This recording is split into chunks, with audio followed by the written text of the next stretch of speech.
नमस्कार, स्वागत है आपका राज्यसभा टीवी में। आपके साथ मैं हूं अभिलाषा पाठक। आइए बुलेटिन की शुरुआत करते हैं इस वक्त की हेडलाइंस के साथ। प्रधानमंत्री नरेंद्र मोदी ने मथुरा में राष्ट्रीय पशु रोग नियंत्रण कार्यक्रम समेत पशुओं के स्वास्थ्य, संवर्धन, पोषण और डेयरी उद्योग से जुड़ी कई योजनाओं की शुरुआत। कहा, भारत के आर्थिक चिंतन का अहम हिस्सा रहा है पर्यावरण और पशुधन। सभी से सिंगल यूज प्लास्टिक का इस्तेमाल खत्म करने की अपील।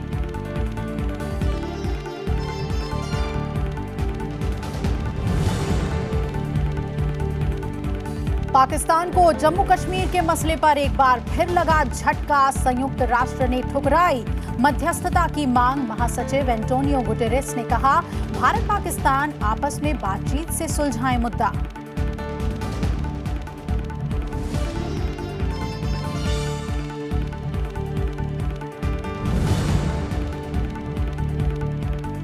जम्मू कश्मीर में पूरी तरह सामान्य हो रहा है जनजीवन। सभी इलाकों में टेलीफोन सेवाएं बहाल। कश्मीर के 2 जिलों में मोबाइल सेवाएं भी चालू। स्वास्थ्य सेवाओं के अलावा सभी बैंकों के एटीएम भी कर रहे हैं काम। जम्मू कश्मीर के डीजीपी दिलबाग सिंह ने कहा, 90% से ज्यादा हिस्सों में किसी तरह की पाबंदी नहीं।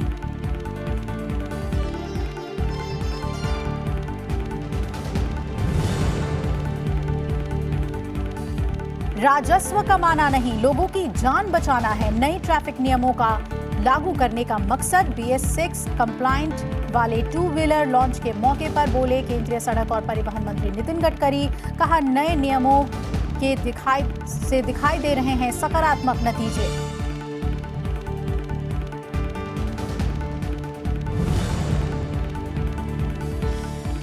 और केरल समेत देश के कई हिस्सों में ओणम की धूम। राष्ट्रपति, उपराष्ट्रपति और प्रधानमंत्री ने देशवासियों को दी शुभकामनाएं। शांति, सौहार्द और समृद्धि की कामना।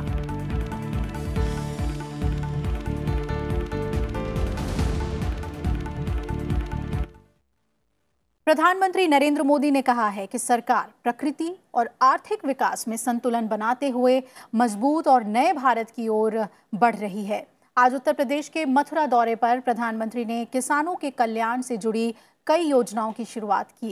प्रधानमंत्री ने पशुधन को किसानों की आर्थिक उन्नति के लिए फायदेमंद बताया और पीएम ने यह भी कहा कि पर्यावरण और पशुधन आर्थिक चिंतन का हमेशा से महत्वपूर्ण हिस्सा रहे हैं। किसानों की आमदनी बढ़ाने में पशुपालन और इससे जुड़े व्यापार की अहम भूमिका है। प्रधानमंत्री नरेंद्र मोदी ने बुधवार को मथुरा में कई किसान कल्याण योजनाओं की शुरुआत के मौके पर ये बात कही। उन्होंने कहा कि पशुपालन, मछली और मधुमक्खी पालन में किए गए निवेश से किसानों की आमदनी में बढ़ोतरी होती है। बीते 5 वर्षों में कृषि से जुड़े दूसरे विकल्पों पर हम कई नए अप्रोच के साथ आगे बढ़े हैं। पशुधन की गुणवत्ता और स्वास्थ्य से लेकर डेयरी प्रोडक्ट्स की वैरायटी को विस्तार देने के लिए जो भी जरूरी कदम थे वो उठाए गए हैं। प्रधानमंत्री ने राष्ट्रीय पशु रोग नियंत्रण कार्यक्रम का शुभारंभ भी किया। इसका मकसद खुरपका, मुंहपका और ब्रुसेलोसिस समेत पशुओं में होने वाली अलग अलग बीमारियों पर रोकथाम लगाना है। कार्यक्रम के तहत 50 करोड़ से ज्यादा पशुओं को टीके लगाए जाएंगे। इसे साल 2024 तक जारी रखा जाएगा और इस पर लगभग 13,000 करोड़ रुपए की लागत आएगी। कार्यक्रम के तहत 2025 तक पशु रोगों पर नियंत्रण और 2030 तक रोगों के उन्मूलन का लक्ष्य रखा गया है।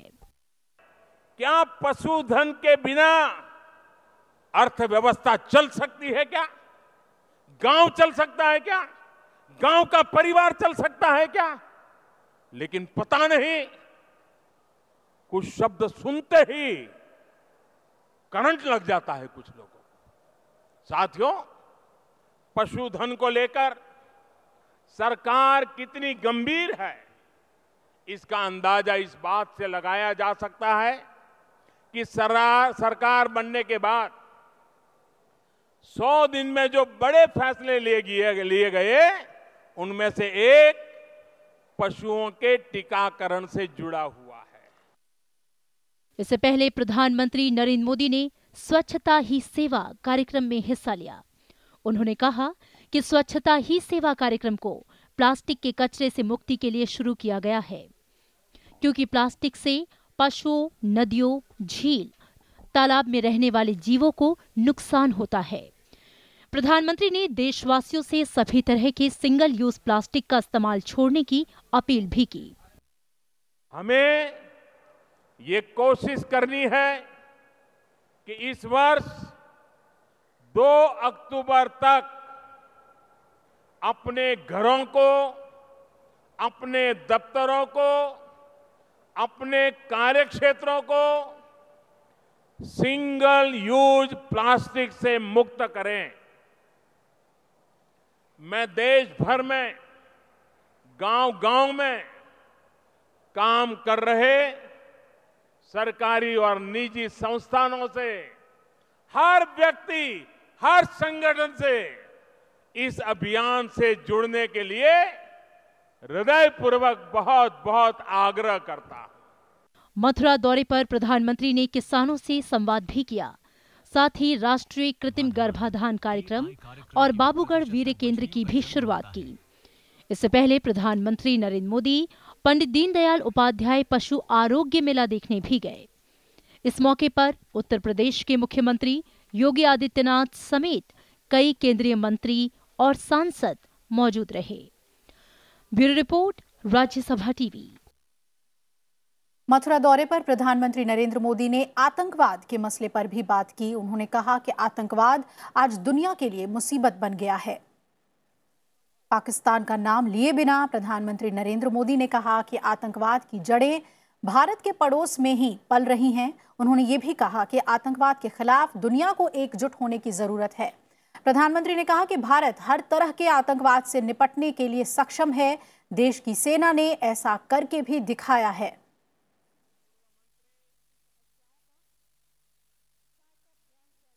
आज आतंकवाद एक विचारधारा बन गई है जो किसी सरहद से नहीं बंधी है। ये एक ग्लोबल प्रॉब्लम है, ये ग्लोबल थ्रेट बन गया है जिसकी मजबूत जड़ें हमारे पड़ोस में फल फूल रही है।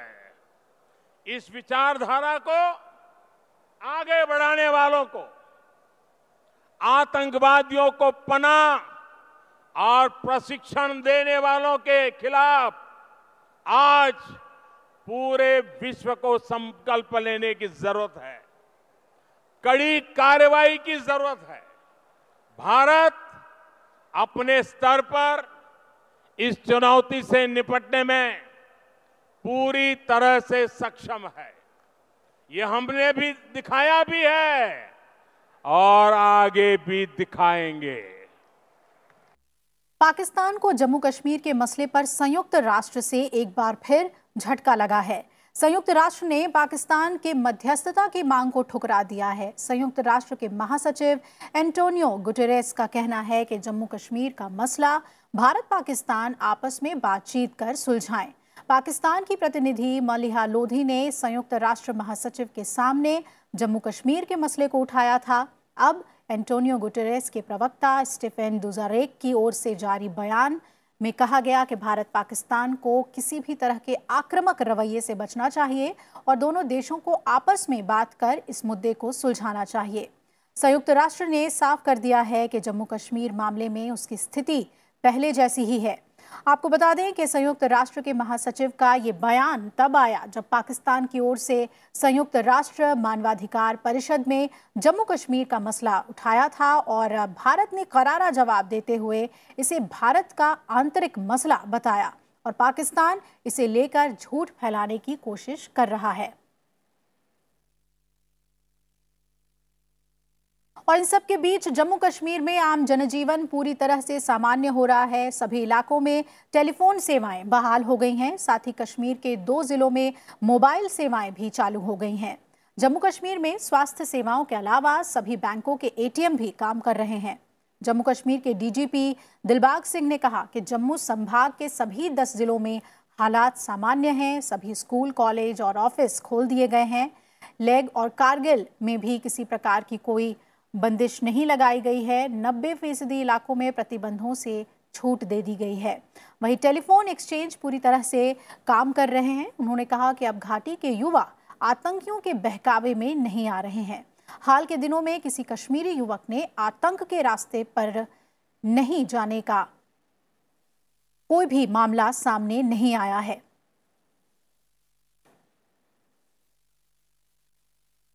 Despite a number of law and order incidents reported from various places in the state, there was hardly any serious law and order engagement. Very minor kind of incidents took place in most of the places. Till yesterday, 184 incidents of law and order engagements were there, of which not more than half a dozen of are such a nature where a little higher level of violence was seen in terms of stone pelting by the civilians. We have also from the police and the forces side tried to exercise lot of restraint, and a very minimal use of force has been exercised wherever required, and that is why our casualties on the civilian side have been absolutely nil, barring an incident wherein a stone pelter got injured in downtown and he subsequently succumbed to his injuries. वहीं उत्तरी कश्मीर के बारामूला जिले के सोपोर में सुरक्षा बलों ने मुठभेड़ में लश्कर ए तैयबा के एक आतंकी को मार गिराया है।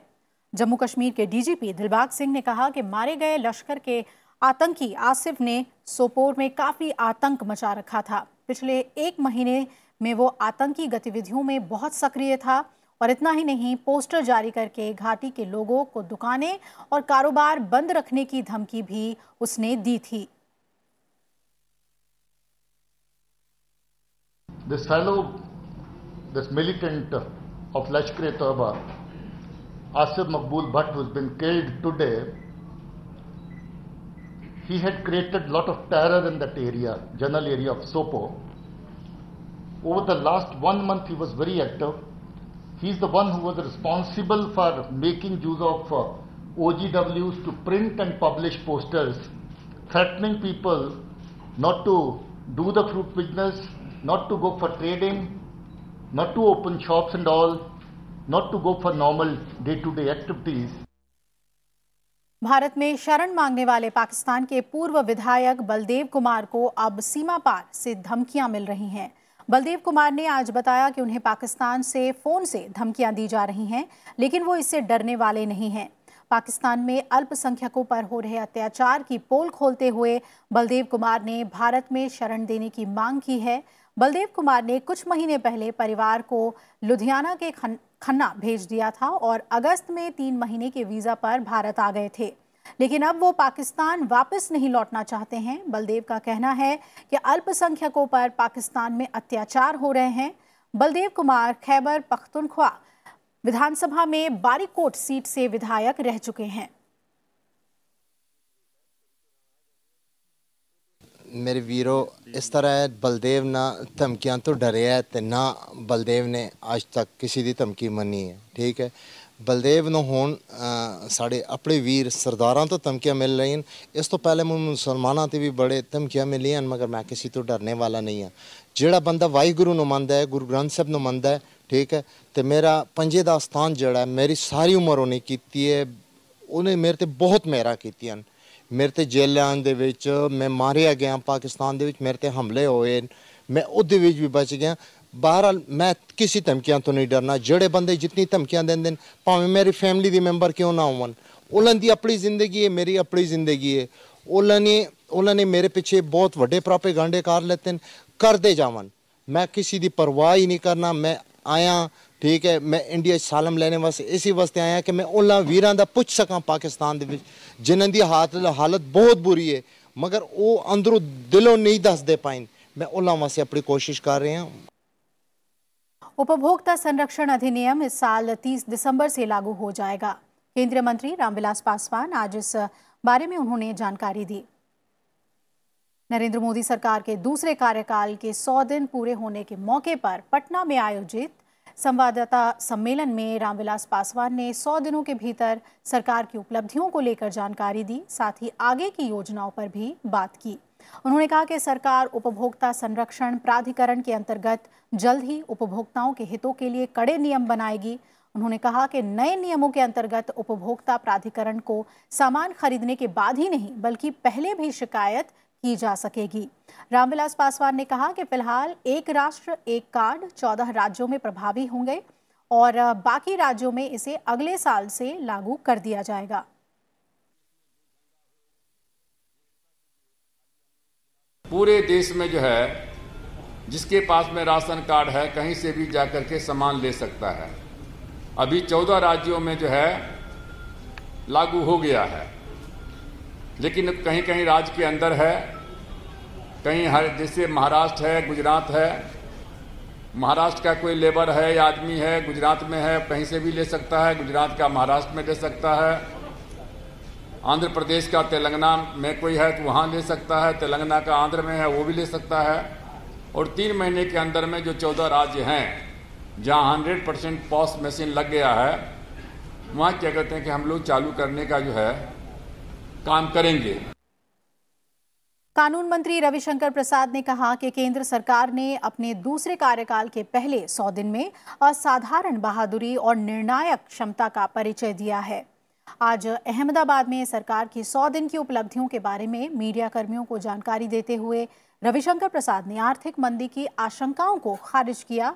उन्होंने कहा कि केंद्र सरकार और राज्य सरकारें मिलकर वैश्विक मंदी से अर्थव्यवस्था की रक्षा के लिए लगातार काम कर रही हैं। साथ ही बैंकों के विलय, ऋण विस्तार और NBFC के नियमों में ढील जैसे विभिन्न उपाय किए जा रहे हैं ताकि विकास को गति मिले।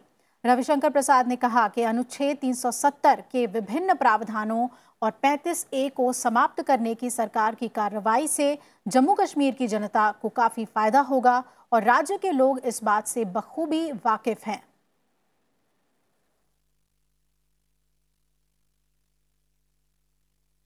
केंद्रीय सड़क परिवहन और राजमार्ग मंत्री नितिन गडकरी ने कहा है कि नए यातायात नियम राजस्व कमाने की स्कीम नहीं है। इसका मकसद हर साल सड़क दुर्घटना में 1.5 लाख लोगों की होने वाली मौतों को रोकना है। नए नियमों का सकारात्मक नतीजे अब दिखने लगे हैं। दिल्ली में आज BS6 कंप्लाइंट वाली 2 व्हीलर लॉन्च के मौके पर उन्होंने कहा कि राज्य के पास अधिकार है कि वो जुर्माना राशि कम कर सकते हैं। और ये सब कानून कड़ा इसलिए करना पड़ा कि जो लोगों ने इसको सीरियसली लेना चाहिए। कानून के प्रति सम्मान भी और डर भी नहीं, ऐसी स्थिति अच्छी नहीं है। और 30 साल पहले जो फाइन 100 रुपए था वो आज कितना रखना चाहिए, ये मुझे आपको बताने की आवश्यकता नहीं है कि वो 100 रुपए की आज कीमत कितनी है। और इसलिए मुझे लगता है कि लोग इसको समझेंगे तो करेंगे। राज्य सरकार को अधिकार है, अगर उनको उचित लगता है तो जो भी कुछ निर्णय करे। आखिर सबके पीछे भावना यही है कि रेवेन्यू अगर राज्य में मिलता है तो सेंट्रल गवर्नमेंट के किटी में नहीं आता है, रेवेन्यू उन्हीं के पास जाता है। तो हमें उससे कोई लेना देना नहीं। अगर उनको लगता है तो जरूर कम करें, पर लोगों की जान बचनी चाहिए और एक्सीडेंट्स कम होने चाहिए और इस बात को लेकर अवेयरनेस पैदा होना चाहिए और लोगों की जान बचाना ये हमारी सबसे प्रायोरिटी है। इधर केंद्रीय वाणिज्य और उद्योग मंत्री पीयूष गोयल ने भारत के उद्योग क्षेत्र को और बेहतर बनाने की योजना बनाने पर बल दिया है। उन्होंने कहा कि भारत दूसरे देशों के साथ मिलकर ऐसे उपाय तलाश रहा है जिससे सिर्फ बड़े उद्योग ही नहीं बल्कि घरेलू और लघु उद्योगों को भी प्रोत्साहन मिले। बैंकॉक में आयोजित RCEP के 7वें सम्मेलन में भाग लेकर लौटे गोयल ने कहा कि भारत और आसियान में मुक्त व्यापार को लेकर ठोस प्रगति हुई है, जिससे भारत के उद्योग सेक्टर को बहुत मजबूती मिलेगी। आसियान और भारत के बीच जो फ्री ट्रेड एग्रीमेंट आज से करीब 9 साल पहले तय हुआ था, उसको फिर एक बार रिव्यू करें। इसका रिव्यू होना शुरू होना चाहिए था काफ़ी पहले, यानी 11-12 में। तो उसके कारण इन कंट्रीज़ ने इसको बड़ा अपोज किया और हमारी सरकार आने के बाद हम लगातार कई वर्षों से प्रयास कर रहे थे कि रिव्यू हो। और कई वर्षों के प्रयास के बाद आज सफलता मिली है कि हमारे जॉइंट प्रेस स्टेटमेंट में भी अनाउंस किया है कि आसियान इंडिया FTA को रिव्यू किया जाएगा। राष्ट्रीय अनुसूचित जनजाति आयोग ने संविधान की 6ठी अनुसूची के तहत लद्दाख को जनजातीय क्षेत्र का दर्जा देने की सिफारिश की है। गृह मंत्रालय, कानून मंत्रालय और आदिवासी मामलों के मंत्रालय के वरिष्ठ अधिकारियों की राष्ट्रीय अनुसूचित जनजाति आयोग के साथ हुई बैठक में ये निर्णय किया गया। किसी क्षेत्र को जनजातीय क्षेत्र घोषित करने का अंतिम अधिकार गृह मंत्रालय के पास है। संविधान की 6ठी अनुसूची में स्वायत्त जिला और क्षेत्रीय परिषदों की स्थापना के बाद जनजातीय क्षेत्रों के प्रशासन का प्रावधान है।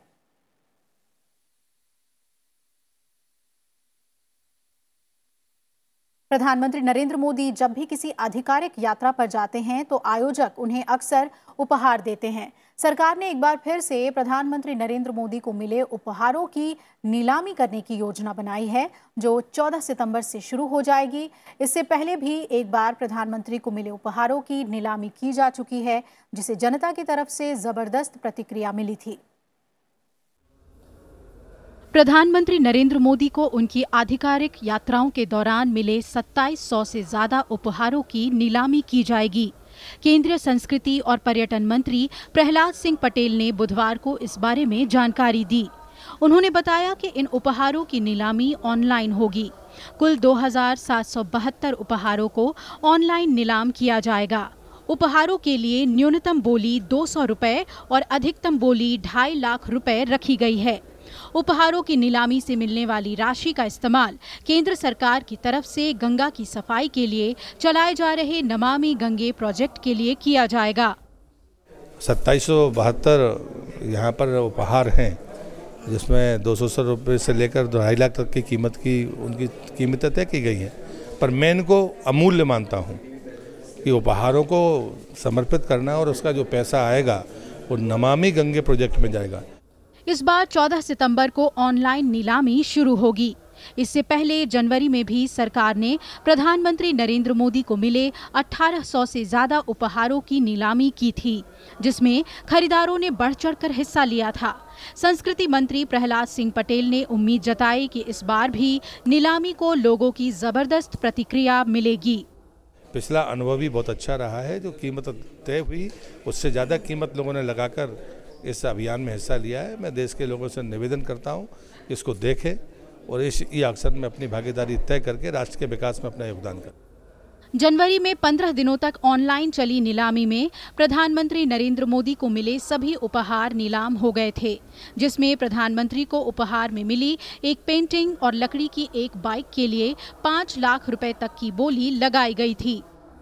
प्रधानमंत्री नरेंद्र मोदी तमाम देशों की यात्रा पर जाते रहे हैं, जहां पर न सिर्फ उनका गर्मजोशी से स्वागत किया जाता है, बल्कि उन्हें भेंट में उपहार भी दिए जाते हैं। और हमेशा से ही पीएम मोदी खुद को मिले पुरस्कारों और अन्य चीज़ों की रकमों को सामाजिक कल्याण के लिए दान में देते आ रहे हैं। कैमरा पर्सन सुधीर के साथ मैं लीना शर्मा, राज्यसभा टीवी, दिल्ली। पूर्व केंद्रीय मंत्री बंडारू दत्तात्रेय ने आज हिमाचल प्रदेश के 27वें राज्यपाल के रूप में शपथ ली। राजभवन में उन्हें हिमाचल प्रदेश के राज्यपाल की शपथ दिलाई गई। इस मौके पर मुख्यमंत्री जयराम ठाकुर समेत राज्य सरकार में मंत्री और विभिन्न दलों के कई नेता भी मौजूद रहे।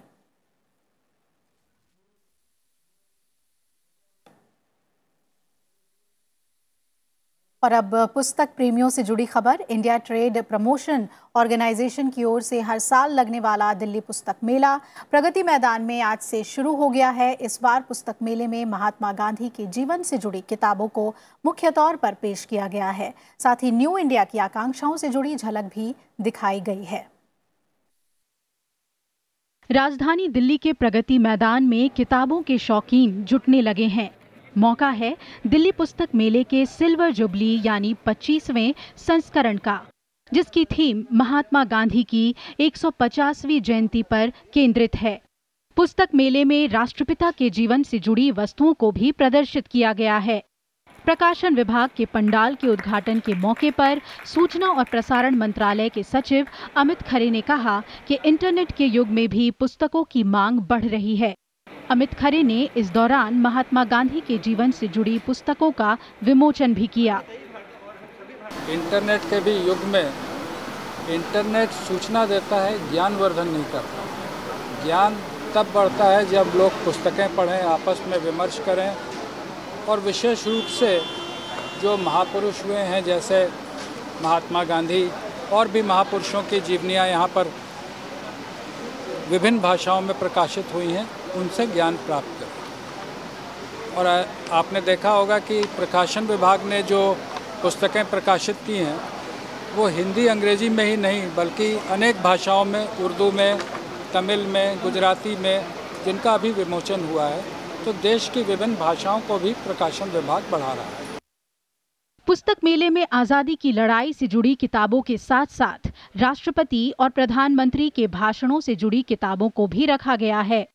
देश के समग्र विकास के एजेंडे को पूरा करने के लिए शिक्षा के महत्व पर प्रकाश डालते हुए मेले का मकसद न्यू इंडिया की आकांक्षाओं को भी प्रस्तुत करना है। अब की बार जो दिल्ली बुक फेयर है बहुत अनूठा है, क्योंकि ये सिल्वर जुबली एडिशन है दिल्ली बुक फेयर का, और इस बार जो थीम रखी है वो है महात्मा गांधी के 150 वर्ष, तो बापू को समर्पित है। और इसमें बहुत सारी ऐसी पुस्तकें हैं जो गांधी दर्शन और उसकी तरफ इंगित करती हैं और महत्वपूर्ण है ये फेयर। और इसके अलावा इसके साथ में 3 फेयर और हैं। एक तो स्टेशनरी फेयर है जो 21वां एडिशन है, और साथ में ऑफिस ऑटोमेशन और कॉरपोरेट गिफ्ट फेयर है। इस बार दिल्ली पुस्तक मेले में 140 से अधिक प्रकाशक और प्रदर्शक हिस्सा ले रहे हैं। इसके अलावा यहाँ 21वां स्टेशनरी मेला, 5वां ऑफिस ऑटोमेशन मेला और कॉरपोरेट उपहार मेला भी लगा है, जो लोगों को आकर्षित कर रहा है। प्रगति मैदान के हॉल नंबर 7 में लगाए गए ये सभी मेले 15 सितंबर तक चलेंगे। अनु दीवान, राज्यसभा टीवी। और इसी के साथ इस बुलेटिन में फिलहाल इतना ही। आप जुड़े रहिए राज्यसभा टीवी के साथ। नमस्कार।